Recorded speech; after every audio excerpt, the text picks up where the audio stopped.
Welcome, welcome, welcome. You are in the right place if you are here for Eye on Privacy, brought to you by TRU Staffing Partners. Every month, we get together with the community with an amazing special guest who I will introduce in just a short moment to bring you unprecedented data metrics and statistics about the behavior and performance of the data privacy job market, with a little bit of the AI governance job market sprinkled in, since the two are slowly becoming more and more intertwined. Thank you for joining us. As people come into the room, allow me to introduce our amazing, talented special guest, Sonia Siddiqui. Sonia is a legend in the space. She's been a leader at a number of organizations, most recently Kohler, and before that Coinbase. Sonia, thank you for joining us. Of course, Jared. It's wonderful to be here. I had the great pleasure of meeting Sonia at a CPO forum event. We were in Miami, right? Yeah, It yeah. was a great event. Sonia is not only brilliant, but incredibly charismatic, and has good and strong opinions that she will share with us today. A unique perspective on the marketplace as both a hiring manager and a job seeker. So I'm excited for everyone to learn from Sonia. Let's dive right in to the metrics. So people are always asking me, what are you going to cover on these calls? Here's what we're going to cover. We cover remote versus in office, some speed of hire, point of hire compensation, contract staffing trends, what motivates privacy job seekers. And people also always ask me, where do you get all this data, Jared? Well, here's where we get all the data. We get it from a number of different places. We were sponsors of the IAPP Jobs Report in 2023. It's a little bit dated now, but it's a good reference point. We put out our own data privacy job report in 2024, and we have one that's coming out for AI governance and privacy in the next few weeks, so stay tuned for that.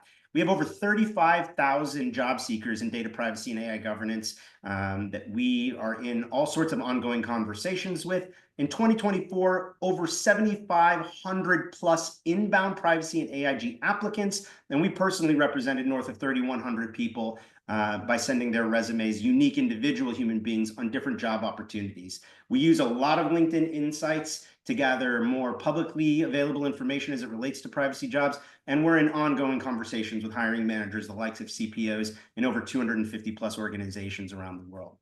So with that in mind, let's talk about the big trends for January. Things are very different than they were a few years ago. And some of these trends are quite different than what we've been seeing in the last 2 years, which have been sort of a different marketplace than 21 and 22, which we sort of call the Great Resignation. So one of the things that I think ushered in by our new US president is that litigation is on the rise. And I think it's an important distinction, Sonia, and I'd love to hear your comment on it. The difference between sort of curbing risk mitigation around litigation as opposed to regulation. And I think as privacy pros, we've been sort of accustomed to catering to regulatory changes on a global level, whether they're in our backyard or across the ocean. But now, and you and I sort of talked about this in prep for this, you know, the GDPR had a huge impact on the job market, right? Leading up into May of 18, massive upscaling in staffing for all sorts of resources for privacy. We just haven't seen the EU AI Act have that same impact yet. We might not, but I'd be curious to hear, how does a privacy professional in your mind prepare for litigation over regulation? And what are you seeing out there as it relates to how the EU AI Act is impacting privacy pros on a day-to-day basis? Yeah, for sure. And Jared, I think those are two sort of different questions. I'll answer both of those. I think with litigation, it's very interesting. And I definitely have seen this over the past year, which is there's absolutely a rise in litigation, particularly with a focus on privacy. A lot of it comes out of the right of action under SEPA and other sort of state laws. I think we didn't really see that as much after GDPR. We'd see much more of the regulator activity. I think we're starting to see that a little, and of course our friend Schrems, but of course those were sort of different sort of facts and types of cases, whereas we're starting to see these sort of small claims and these individuals with rights of action coming on board. I think in terms of preparing for those, I think, you know, a lot of privacy professionals have, I think privacy professionals are so unique because so many leaders have come to this space from different backgrounds. And so we do have privacy leaders that have litigation backgrounds or employment backgrounds and are kind of used to that more contentious field. But for those that have been historically much more from a regulatory side, I think ways to prepare is just to get smart on partnering with your litigation folks. Like, you don't have to become a litigator overnight. It's about putting the right tools in your toolbox. So partnering with your litigation team, being very savvy about as those inbounds come in, engaging either outside counsel or your internal team, and just finding the right way to approach that, because litigation is more of an art. And you have to think about how you want to position yourself. And if you want to, you know, even if the claim is, and I won't say bogus, but even if the claim lacks true veracity, you know, there's a cost associated with litigation. And is your company willing to bear that cost? And is the ROI really there in terms of being the one to set that precedent? That's a lot of what a lot of companies are asking themselves. Like, do we really want to be the one to set the precedent that this SEPA claim lacks veracity? And do we have the funds and the ability to do that? Or are we just going to wait for someone else to do that? On the EU AI Act, I think there's a number of factors, which is why it hasn't become so splashy. One, a lot of the AI development and products are being done not in Europe, right? And so I think a lot of the attention is sort of offshore relative to the EU. I think also there's a bit of a wait and see here, as there was with GDPR, a little bit of what are they actually going to do? Does this really make sense? Are they going to have to recalibrate? And a result of that is I think a lot of companies are just kind of observing. I think, having been in-house, one of the last point I'll make is a lot of companies are users of AI products, not developers themselves, right? So those that are AI developers, I mean, we have, you know, the ChatGPT and Anthropic and sort of these companies, they're smaller set of companies and they have a lot to contend with, and they know that, they say that. For companies that are just trying to leverage AI products, the teeth, or like sort of the scope of the EU AI Act from a legal perspective is fairly limited. And so like a lot of that can be kind of retrofitted into existing programs. So not to bore you with a lecture, but I think that's driving the lack of interest or momentum there. Yeah, I agree. I'll add to that too, that I think some business leaders outside of the privacy function have seen the lack of regulatory teeth as it relates to privacy enforcement and enforcement of those privacy laws from a fine perspective, that regardless of whatever threat may loom with the EU AI Act, there hasn't been enough action even on the privacy side of things, I think, to really strike fear into the hearts. You know, which is going to bring us to an overlapping sort of observation that we have, which is fear of fines and a fear of regulatory enforcement just isn't a motivator for a lot of business leaders in the space. And for privacy pros looking for more budget, more buy-in, increases in raise, they've got to find ways to connect privacy and governance to business growth, business opportunity, client acquisition, customer retention, as opposed to simply avoidance of risk.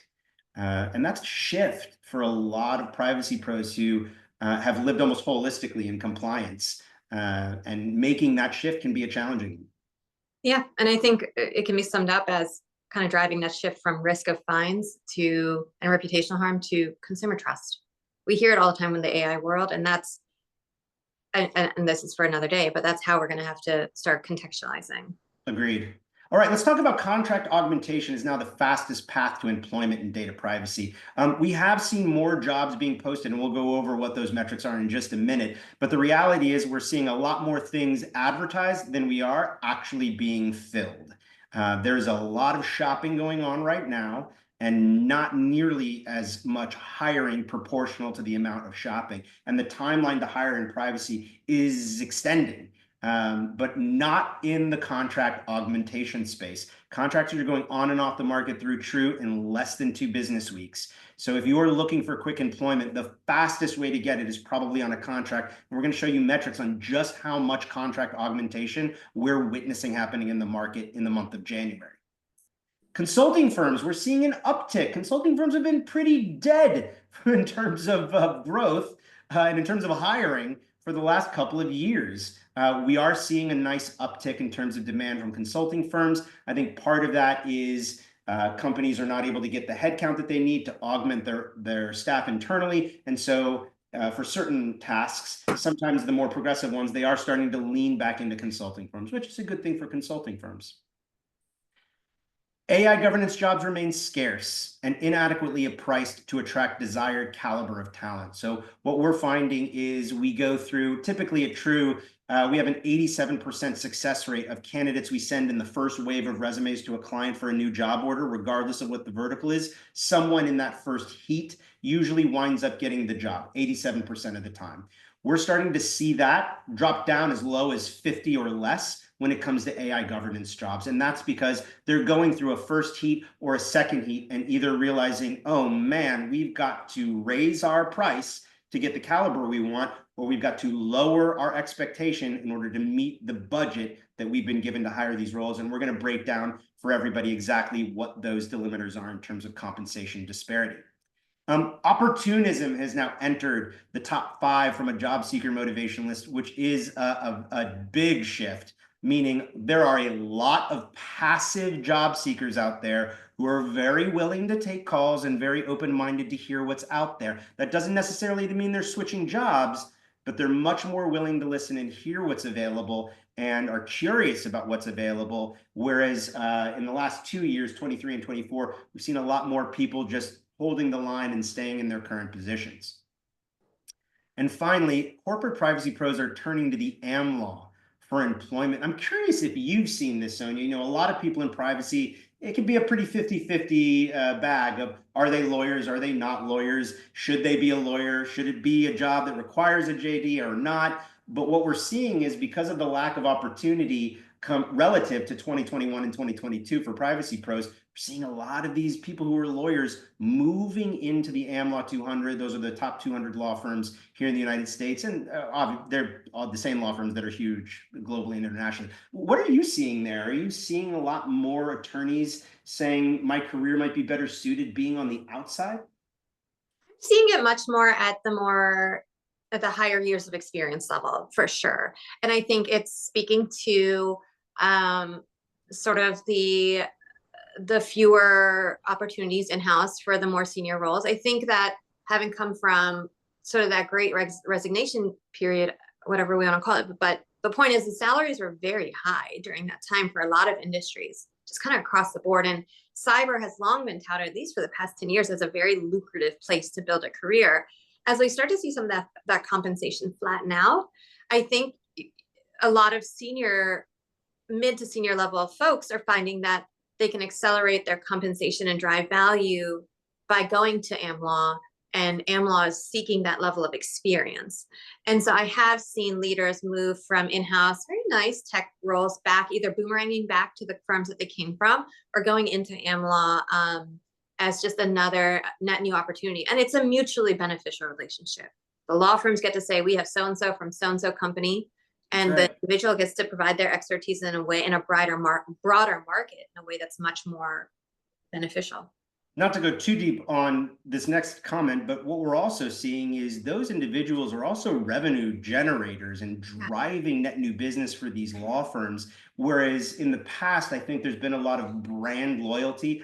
There's a great article out that came out in December from HBR that is all about the new rainmakers in the AmLaw, and that it is no longer, oh, we're just going to give our business to, you know, Skadden or Baker McKenzie or whoever the biggest law firm is, because they're the biggest law firm and whoever they give us is going to be great. We're seeing corporations really align themselves with individuals who have a unique set of skills or experiences, regardless of the brand reputation of their employer, and that's driving business in terms of revenue. So this becomes potentially a very attractive pathway for a lot of lawyers that are on the corporate side asking themselves, what's next? I mean, Jared, I can speak to that personally. I mean, in-house, having engaged law firms, I've worked with all levels of law firms, but it really hinged on my relationships with some of the partners and who I trusted. And especially in this line of work where inherently there needs to be a level of trust. if that partner went from one firm to another, I wouldn't stay necessarily with that firm. I'd follow that partner. And that's me speaking as an in-house leader. But that's a change, Sonia. Just Oh from yeah. traditionally how things have been done in the 80s, 90s, early I'm fighting the 2000s. panel model. I fight the panel model all the time. I'm like, Yep. no, I need to use what I want to use. But that relationship of trust is so important. And whereas we say with leaders in-house, you get what you pay for, I think with the trusted relationship with your external advisors, your third parties, whoever they are, you get what you cultivate and what you cultivate in terms of that relationship. Well said. Well said. All right. These are our top trends that we've seen happening in January. Let's get into the data that sort of supports all these trends.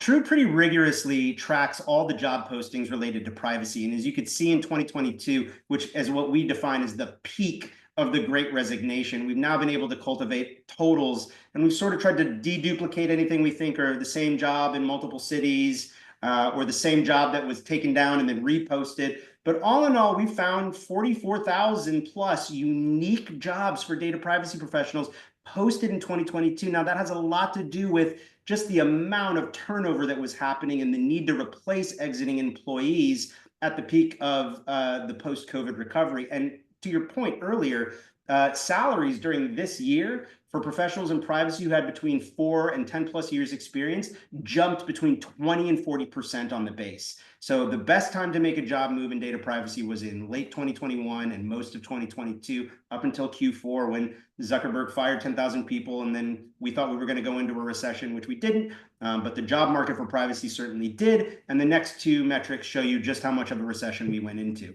So when we did this exact same analysis in 23 and 24, you could see just how fewer jobs were available. Now, look, part of this is because there aren't as many people changing jobs, but part of this is also because there's not the same amount of budget and buy-in that was available in 21 and 22 for privacy programs to augment their staff. And as you can see here, it's ticked down a little bit. We actually think this number will tick back up this year. I don't think it will tick up to 44,000. But hopefully we'll get a little bit closer to that 20 to 30,000 mark by the end of the year in terms of net new opportunities. Part of what is also keeping those numbers low is that the speed of hire back in 21 and 22 was nearly 1/8 the length of the speed at which decisions were made on new hires in 23 and 24. So when it takes this much longer to fill a job, it takes this much longer for someone to resign to create an opening somewhere else. And that's a cycle of slow turnover that was just not the case in 2022, where there was rapid acceleration and rapid turnover and the need to immediately replace exited employees. We estimate that between 1/3 and 2/3 of all privacy programs were people changed jobs. So if you had 10 people in your program, probably somewhere between 3 and 6 of them who were there in 2022 or 2021 are no longer there. That's how much turnover occurred, which helps to kind of explain the exacerbation of this number in 2022. Next, let's take a look at motivations. And Sonia, I know this one you've got a perspective on. You can see here that burnout is still the #1 motivator in January. It was the #1 motivator for all of 2024. It's now been the #1 reason, and this is really unusual. Most of the time when an industry is largely a corporate hiring vertical, meaning most of the jobs are in-house in corporations, not at consulting firms, law firms, vendors, you don't see burnout being at the top of the list because people expect there to be a higher quality of life when you're in-house at corporate. That just hasn't been the case for the last 2 years. People have been running so lean that most job seekers who come to us are coming to us because the quality of life and the amount of hours they're working, and they're just not getting the resources they need. And that's reflected in the amount of jobs that have been available. What's interesting here to note are two things. One, money is now third. And I know, Sonia, I'm going to ask for your opinion on where you think money will end up by the end of this year. Opportunism has taken the second spot. And what does that mean? That means we've got a lot of passive job seekers, people who are interested to see if there's something better than what I have out there, but I'm not necessarily actively on the market. We are seeing an enormous wealth of people that would like to break into data privacy, that would like to break into AI governance. They don't have the experience yet, and there aren't enough jobs for people with no experience out in the marketplace right now. And then finally, we're seeing unemployment now on the list, job security concerns, people who are concerned that they're going to get laid off or have been laid off. and that's driving a large percentage of the marketplace. Sonia, tell us what you think of all of this. Yeah, so many thoughts here. And, engaging with my own network and hearing about, where people are at. I really do think a few things. One, I think the only way to offset burnout as privacy professionals is, and this is my hot take, which is I don't think teams are going to get bigger anytime soon. Maybe we can reevaluate that in 2 years or so, but it's about just doing more with less, being ruthlessly pragmatic, finding ways to contract, to get those resources that aren't full-time hires or requesting, budgets that we were candidly able to get in 2020, 2021, 2022 even, cannot really command those that capital, be it people or money anymore. So I don't think I'm sorry that people feel that way. We all feel that way, but I don't think that's going to change if we just switch jobs. You're going to feel the same because teams are going to be lean. I think money is going to go down because I feel like salaries, as I mentioned earlier, have been plateauing a little bit. And maybe that comes up in a year or two. But right now, I don't think moving jobs is going to get you that 15 to 20% jump that historically it had been able to. And so sitting tight is probably the best money you're going to make for a little bit of time, be it what it is. And lastly, in terms of number 5, job security concerns and employment, I really do anticipate that going up. I think we're seeing a lot of internal reorgs, leadership shuffles. I think that's going to create concerns around job security. I think there's a lot of questions around, specialization and can privacy sit here or there and still be optimized. And I think that one's going to slowly creep up the list.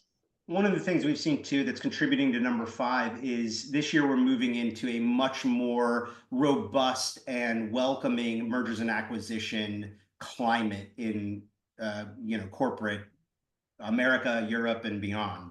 And as companies merge, which we haven't seen a lot of in the last 2 years, M&A has been exponentially down. The amount of IPOs has been so low.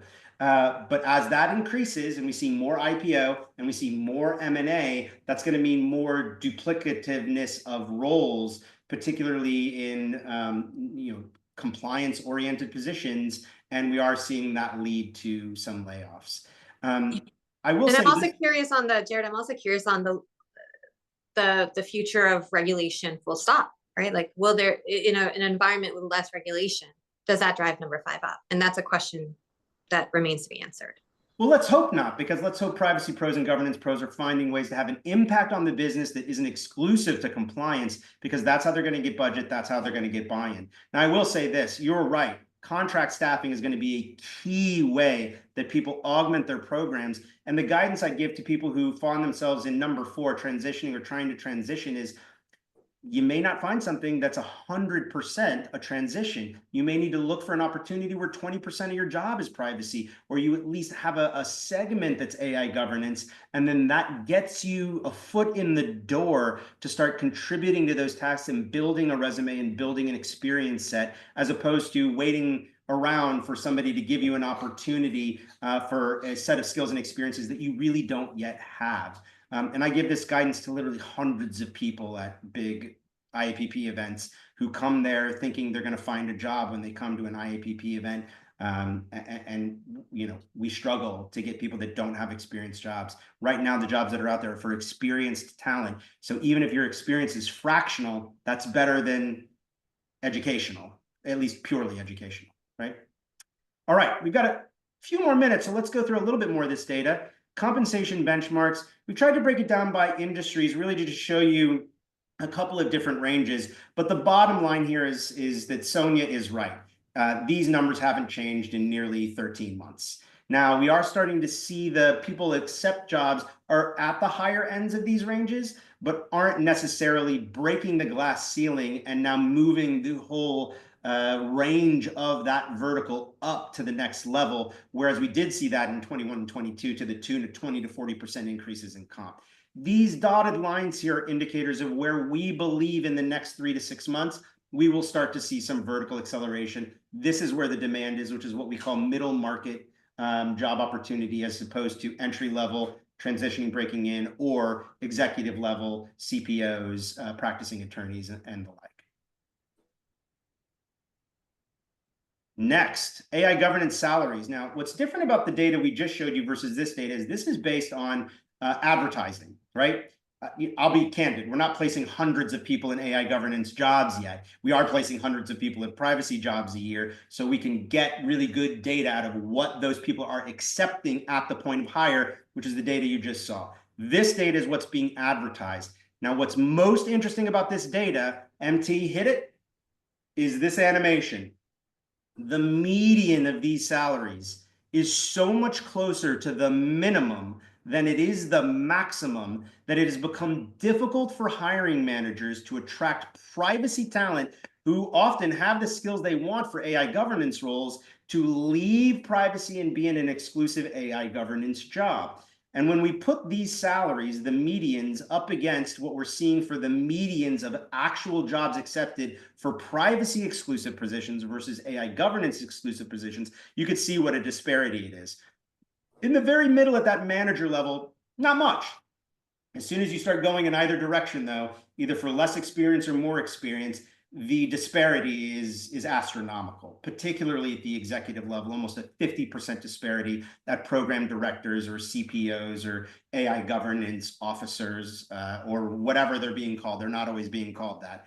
But the roles that align, I'm curious what your thoughts are on this, and what do you think changes? Do you think people are going to lower their caliber expectations, or do you think AI governance is going to start to increase its compensation in order to attract the desired caliber of talent?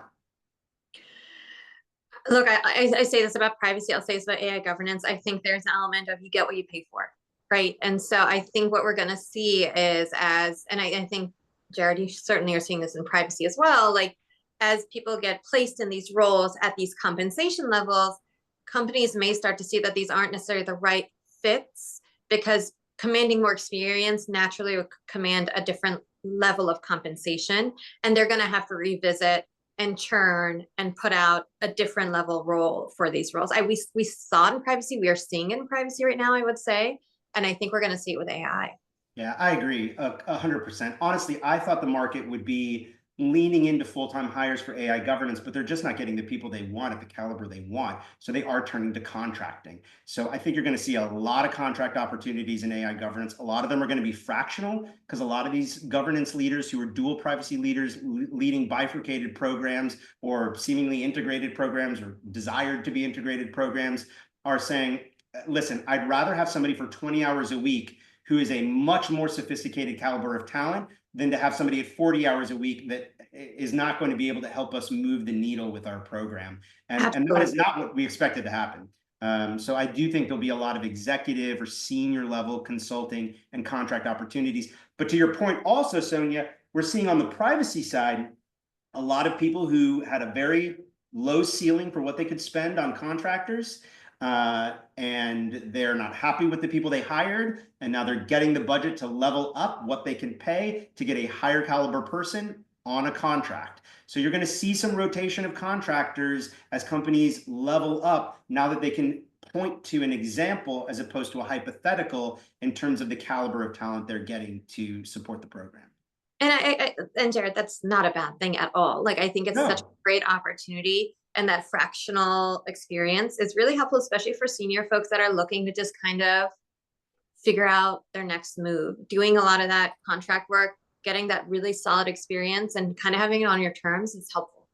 You can see just how much things move towards contract. We expected the opposite to happen, but I think because of who won the election here in the United States and that ushering in of a litigious, deregulated environment, once we got into November, things just skyrocketed in terms of contract opportunities, and that's been the primary modality for hiring for most programs. This is what we predicted to happen in 25 and 26. We thought we'd see a reversal. That is not what's happening, everybody. This is probably what's more likely going to happen. I think this year you're going to see probably 70% of jobs be contract or contract to hire. And we don't think that's going to change too much going into 2026, particularly considering the tariff war that we're now in here in the globe. I won't limit it just to the US because there's plenty of retaliatory action happening. That's going to keep interest rates from going down. That's going to create more inflation. All of that is going to lead to less spend on full-time permanent headcount and more spend on contractors, which don't hit the bottom line for businesses that are publicly traded as it relates to their stock prices, which have been very unpredictable and inconsistent for the last 2 months. We're almost out of time. It's important to see these numbers. These are the average amount of days that a contractor spends on assignment before they are either converted or let go. And that bottom number, 228, is the number of days before our clients typically convert. So it's about 3/4 of the year. What's important for hiring managers to know there is that if they wait much longer than 228 days to convert somebody they love, they risk losing them at 271. At 271, people start jumping ship. That's about the amount of time that they say, I don't think I'm going to get converted, or I think I've gotten enough experience on this contract that I can leverage it to go find another one, a better one, or a full-time job. And so that window is really critical for hiring managers. 65% of our customers are using both, us for both, hiring full-time and contract, which is a very high number. 92% of our contractors are finishing the assignment. Only 3% wind up leaving a contract to take a direct hire position. So this myth that like, hey, I hire a contract, they're going to leave me as soon as a full-time job comes up, that only happens 3% of the time, which is astronomically low. So that isn't really the risk here of, oh, I'm going to hire a contractor, teach them things, they're going to learn my business, and then they're just going to leave me. It's more likely that you'll convert them. 40% of our privacy contractors who started in 2023 or 2024 have since been converted to full-time employees. So sometimes the best way to get a full-time job is to start as a contractor. Hiring managers are saying to us, it's a lot easier to say, isn't Sonia amazing? She's been with us for 228 days. Let's convert her, as opposed to, I really need headcount for this job. We'll find the right person, but I need you to give me this budget for this job. They're having a much easier time saying, give me budget for this person. Here's their work product. They've been with us for a while, and you can look right at it. All right.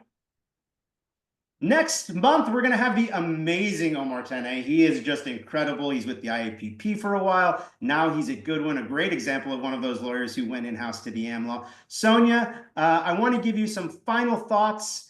Any advice, guidance to our listeners and viewers before we wrap this session?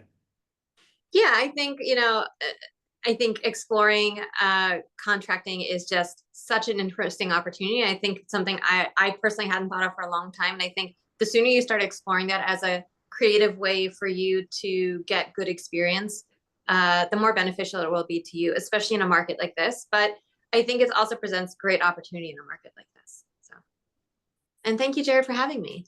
It's my pleasure. Love your insights. Thank you for joining us. We appreciate everyone's comments and questions. We've run out of time, so we will try to answer those directly for those of you that are not anonymous. Thank you all for coming. Tell your friends, tell your family, tell your bosses. Join us again every month. We do this every month with updated data about what's happening in the data privacy and AI governance job markets. And we're so glad to have had Sonia on our show. Thanks, everybody. Bye, all.